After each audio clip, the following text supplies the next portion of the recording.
হঠাৎ কোনো মিষ্টি খেতে ইচ্ছে করলে এই রেসিপিটা বানাতে পারেন। বিসমিল্লাহির রহমানির রহিম। আসসালামু আলাইকুম এভরিওয়ান। আপনারা সবাই কেমন আছেন? আশা করি আল্লাহর অশেষ রহমতে খুব ভালো আছেন। তো আজকের রেসিপি শুধুমাত্র দুইটা উপকরণে মিল্ক কেক। তো এই মিল্ক কেক বানানোর জন্য এখানে আমি ফুল ক্রিম 1 লিটার দুধ নিয়ে নিছি। এখন চুলাটা জ্বালাই দিব। বিসমিল্লাহির রহমানির রহিম। আর আস্তে আস্তে দুধটাকে ঘন করে নিব। এই যে দেখেন, মাশাআল্লাহ, দুধটা ঘন হয়ে গেছে। এই যে, আর যেহেতু ফুল ক্রিম দুধ নিছি এই কারণে একেবারে ঘন হয়ে গেছে। চেষ্টা করবেন ফুল ক্রিম দুধটা নেওয়ার জন্যই।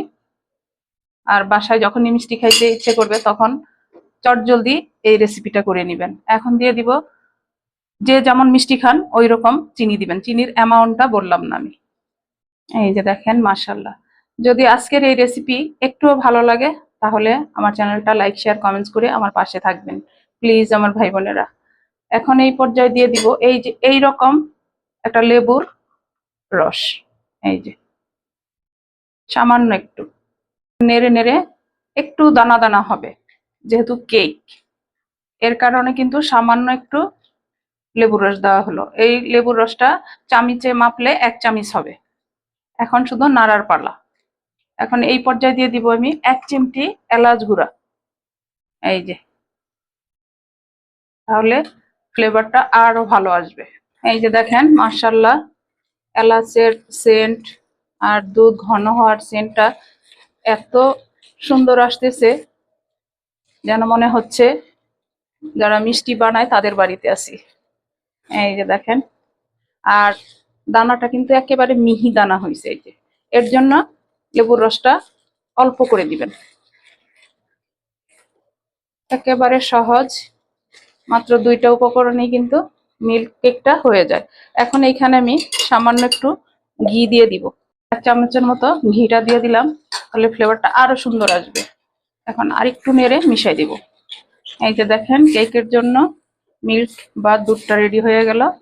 এখন আমরা এইদিকে চুলাটা অফ করে দিব। এই যে একটা মোল্ড নিয়ে নিছি, এখানে একটা বাটার পেপার দিয়ে একটু ঘি ব্রাশ করে দিছি। এখন এই দুধের মিশ্রণটা আমি আমার এই মোল্ডের মধ্যে ঢেলে দিব। ঢেলে দিলাম। মাশাআল্লাহ, এখনই তো অনেক সুন্দর সুঘ্রাণ বের হয়ে গেছে।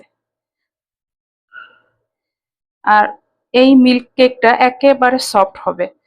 আর যদি আরেকটু শক্ত করি এই দুধটা, তাহলে একেবারে শক্ত হয়ে যাবে আর এটা জুসি থাকবে। তো আমার রেসিপিটা ফলো করে অবশ্যই বাসায় বানাবে। এই যে এখন এইভাবে একটু সমান করে দিব। এখন একটু ট্যাপ করে দিব এইভাবে। আর হাতের কাছে দুধটা থাকলে আর চিনিটা থাকলেই কিন্তু আমরা এইরকম একটা কেক বানিয়ে নিতে পারবো। এই যে এখন আমার এই মিল্ক কেকটা আমি ফ্রিজের নরমালে 1 ঘন্টা রেখে দিব। 1 ঘন্টা পর আবার আমি আপনাদের সাথে শেয়ার করব। এই যে 1 ঘন্টা পর ফ্রিজ থেকে বের করে নিলাম আমার মিল্ক কেকটা। তো এখন আমি কেকটাকে এখান থেকে কেটে নিব। বিসমিল্লাহির রহমানির রহিম। এই যে একেবারে সহজেই হয়ে যাচ্ছে কাটা। এই যে কাটা হয়ে গেল। এবার একটা বোর্ড নিয়ে নিলাম। প্রথমে এই যে এর মধ্যে কেকটা এইভাবে করে নিয়ে নিব। এই যে দেখেন, মাশাআল্লাহ।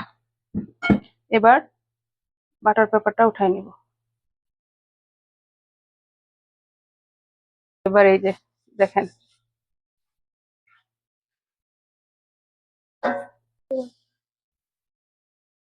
এই যে দেখেন, মাশাআল্লাহ, একেবারে সফট কেকটা। এরকম মিল্ক কেক থাকলে বাচ্চারা তো পাগল হবেই, বড়রাও হয়ে যাবে। তো এখন আমি সার্ভ করে নেই আমার কেক গুলা। এই যে দেখেন, আর দোকান থেকে এই ধরনের মিষ্টি খাবার কিনে খেতে হবে না আমাদেরকে। এই যে মিল্ক কেকটা আমি সার্ভ করে নিলাম। বাসায় যদি হঠাৎ গেস্ট চলে আসে বা বাচ্চাদের বা ছেলে মেয়েদের ফ্রেন্ড সার্কেল আসে, তখন কিন্তু এই মিষ্টিটা আপনারা রাখতে পারেন। চট জলদি হয়ে যায়, একেবারে অল্প সময়ের মধ্যেই কিন্তু মিষ্টিটা রেডি হয়ে যায় বা কেকটা রেডি হয়ে যায়। তো তো যাই হোক, আজকে আমি আপনাদের সাথে শেয়ার করলাম একেবারে অল্প উপকরণ অল্প সময়ের মধ্যে। তো আমি এখন আপনাদের কাছ থেকে বিদায় নিব, আবার নতুন কোনো রেসিপি নিয়ে আসবো। আল্লাহ হাফেজ।